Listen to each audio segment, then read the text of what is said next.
Hello and welcome, Reese from Threes to Wound here. Thank you so much for joining me again. We're going to do something a little bit different, well, to the last video because there's been only other one. But today we're going to have a little bit of a deep dive into the Genestealer Cult in the new Kill Team 2021. So let's jump in.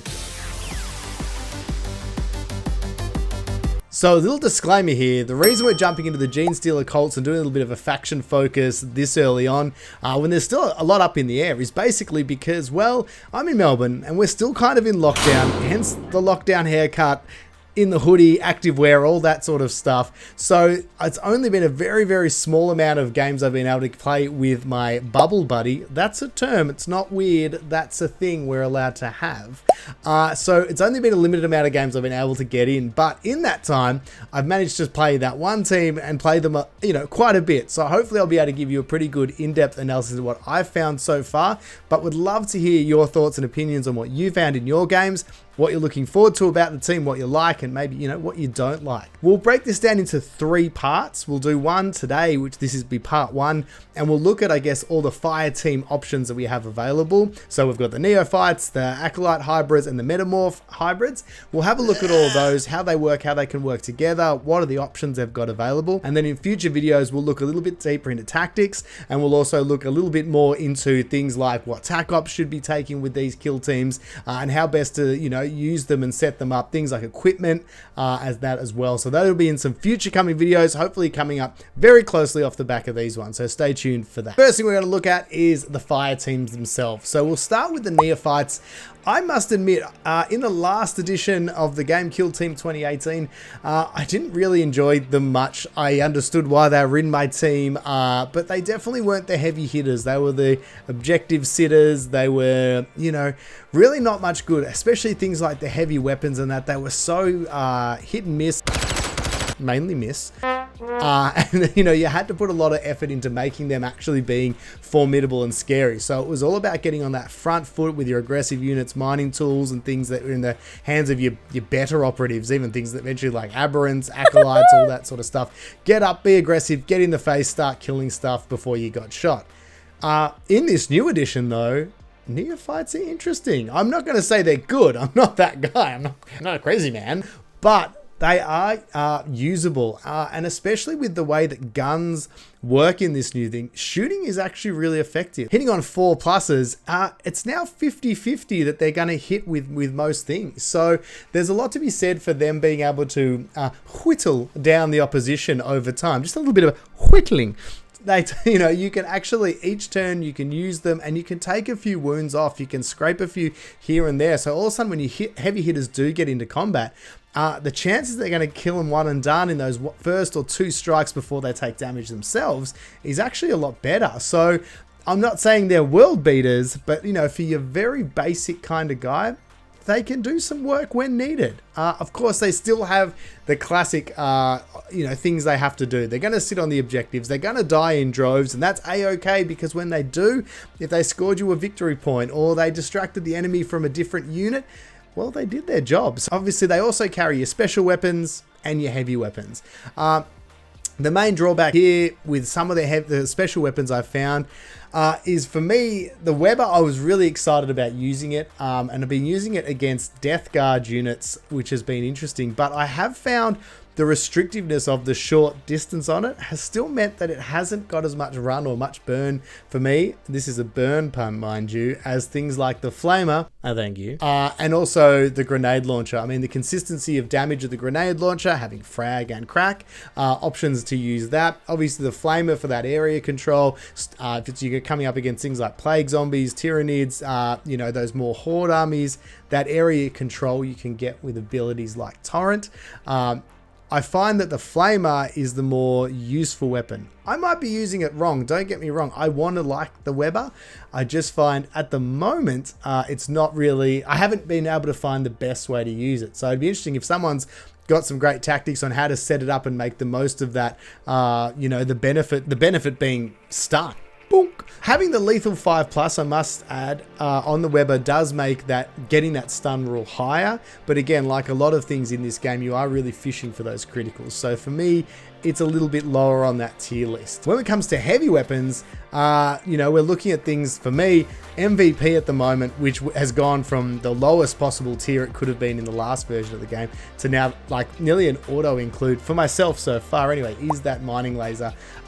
It actually does damage now, and you can actually hit, and it's actually intimidating. And so, you know, if you can get that up on, you know, a good piece of scenery, get it up on a vantage point, and then pairing that with abilities such as Into the Shadows, well, suddenly that operative's really, really dangerous. They become like a heavy weapons sniper. It does cost you the 1 CP, so it's not always there, it's not always viable, but it's really sneaky, and it's really, you know, for most characters, it'll give them pause to leave operatives out in the middle, you know, Custodes, Space Marines, Chaos Space Marines. They do have to fear what that weapon can do, because to get to it, they either have to close combat it or be on the same vantage point. And again, we know Genestealer Cult, the benefit for them is they've got extra things that they can do to you know, add extra saves and help protect themselves. Next up is the Seismic Cannon. Now, the Seismic Cannon, I really want to like it, and I've taken it a few games now. And again, this comes to how you use heavy weapons and things like heavy and the detriment that has to what you can do with those guns, and obviously having the long wave and the short wave profile.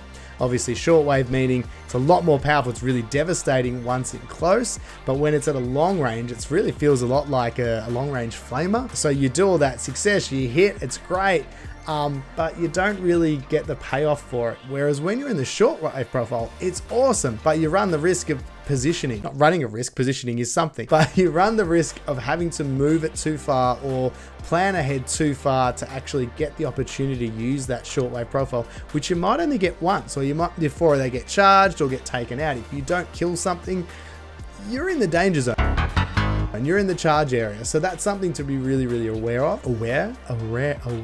Aware of. The last option obviously is the heavy stubber. So the heavy stubber is obviously our big you know, machine gun variant. Best thing about this one, it's great against horde armies. It's got fusillade, so you're able to sort of distribute those bullets in a wider arc. More people you can be targeted with that one shot. So it's great for crowd control, you know, group suppression. And it's good, it's fun, sure, there's nothing wrong with it. I just find myself coming back to the heavy mining laser more than I do that. I've taken it for a few games. I wouldn't mind giving it a bit more of a spin. Would be interesting, and this is something I've started to theorize that I want to try. I do want to take out a team that is all Neophytes, so 14 operatives, so absolute horde bonkerness. That way you can all of a sudden take that mining laser and you can take them, maybe the seismic cannon or the heavy stubber, and they become a little bit more viable. You can obviously only take each one of those operatives one time, so you can't have 2 mining lasers or 2 heavy stubbers. You do have to only have one, which is kind of sad because 2 mining lasers would be brutal, but that's why they do it. I get it now. Obviously, the other probably drawback to that being that you can only take the 3 special weapons, so you take those, but I guess that 4th kind of special weapon slot's probably now going to be dominated by your banner bearer cultists who, yeah, well, speaking of them, actually, this is obviously a force I wouldn't recommend taking your banner with. I just find for me, with the Neophytes carrying the banner, if you're sitting back, that rolling the, you know, the re-rolling ones is good, but really you want that up with your heavy hitters, your close combat guys, so once you get into close combat, you're not going to make any mistakes and lose any guys. And after that, then you've got things like if you were going to take a 14-man squad, you've obviously got it. You'd have to take a leader operative. They've got interesting choices with, you know, the close combat weapons they can take. I'm not going to say they're effective by any stretch of the imagination, but you know, they'll plink away some wounds. The biggest thing that hurts the Neophytes is, you know, their armor's made of wet paper. 5+, 3 defense dice and everything like that. There's tactics and ploys, and we'll go into those in a later video, a bit more how you can use those to keep the guys a bit more survivable, but it's always going to be a big detriment. You don't want those big heavy weapons or special weapons, or even, you know, your leader. You've got to protect them because they can't cop any fire. Even a bolt gun, you know, with a couple of shots from a Space Marine, they're going to hit you and they're going to put you down. So make sure you're definitely using cover and those advantages to keep your operatives safe. When you've got 14 of them though, maybe you're not as concerned. 14 is a pretty big number of units to get through, and it's going to be awesome for like some of the objectives like recon, infiltrate, security, what they'll have access to. They're actually very good at with their large number of units. Another drawback obviously is they've only got 2 APL, so again you're always at a disadvantage. You've got more units, you don't have the extra utility that Space Marines will have having that 3 APL. Next up is Acolyte hybrids. Now I'm a big fan of these guys. They were the mainstay in previous edition Kill Team. For me, I was using a lot of them and they were doing a lot of work. Rock weapons, well, if you play Genestealer Cult, I don't have to tell you rock weapons are awesome. One, because I love the lore that like it's terrifying that someone's trying to kill someone with mining equipment. But 2, because they were brutal. All the different options had benefits, but obviously leaning very heavily into the rock saw and the rock cutter were the ones we're looking at the most. That's probably one of the drawbacks we're looking at with Acolytes here, is you do only have access to each of those heavy weapons at once. Predominantly, I've been running the rock saw and the rock cutter, and they've, you know, invoked the right amount of fear that they should do running around the battlefield. So I guess the only thing I'd say is having them being so effective does make the other Acolytes in the squad feel a little bit underpowered. They're still really good, don't get me wrong. They can mess up a guardsman like it's nobody's business. But again, against heavy hitters, the bigger, heavier guys, you know, you're going to need to get 2 Acolytes in there compared to 1 rock weapon kind of guy. Still a great option to take the banner with these guys, especially with those rock weapon guys. If you can get them up together in a bit of a clump and charge en masse, well, you're going to do some work. Another interesting option with your leader here is the ability to take the lash whip instead of a pistol or a hand flamer.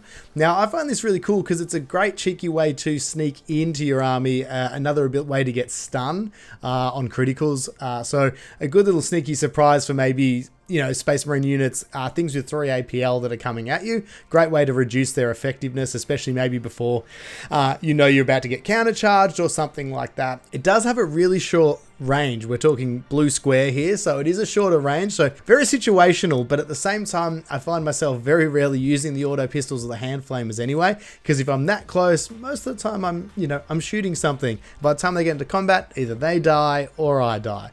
Situational for all of them, but I think it's interesting, and again, if you're good at positioning and you know your tactics, you might be able to get some use out. The other option they've got between it is obviously going the claws and the cult knife, or you're looking at grabbing in the bone sword as well. So that opens up different options, being I think it's 5+ for the lethal on your bone sword, and then with the other way you're looking at, you get balance, so you get a bit of a free reroll and rending on the criticals, so better chance to turn criticals into more criticals.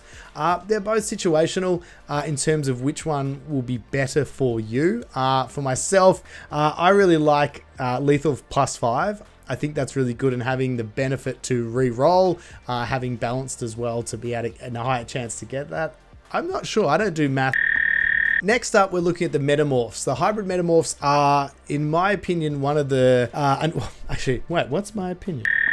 My opinion on them is that basically they are a lot better than they were before. They're a lot more enticing to take. And one of the biggest reasons is, although they don't have access to the rock weapons, and I was talking about this before with the Acolytes, having your biggest punching power invested in 2 operatives in that unit in your rock weapons, whereas the metamorphs all have your hybrid metamorph,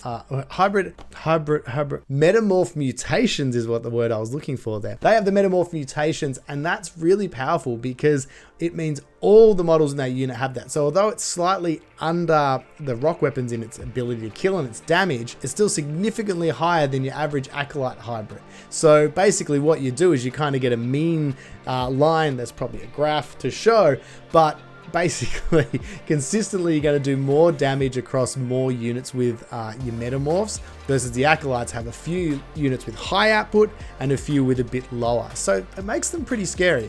They've got a lot more options too, to add the hand flamer as standard, gunner options and things like that. I'm not going to lie, I think I said it earlier, if you're using your metamorphs and your Acolytes to shoot, you're probably not using them quite right. My opinion might be controversial, I don't know. Most of the time, if you can shoot at that, red pentagon distance, you should have charged, or you should be charging. And once you get into combat, there's usually not much left. the flamers are great in theory for horde armies. There'll be opportunistic abilities to, yeah, if they bunch up before they get to you. But obviously being 2 APL, you're then going to really be wanting to charge, and then you're going to be wanting to fight. So if you take 1 APL to shoot, well, you can only charge and then high five them. I don't know. I don't even know if, and that costs APL. High fives, do they cost APL? They might cost APL. I don't know. The other benefit to the metamorph mutations is that they're brutal. They are, and they live up to that as well. Just boom. But they do that really, really well. So that means your opponent's always going to struggle to counter any of their hits. Not only that, but then when you do get a crit on top of that, then they're also rending. So they can be hugely, hugely powerful. Your leader's an interesting option here in the sense that they can choose between having the Metamorph Talons and the Bone Sword, which obviously gives them the option to have lethal +5, so access to the rending much easier. But you do lose brutal, but they get balanced. Whereas with the Metamorph mutations, you get balanced, you get brutal, and then you get rending.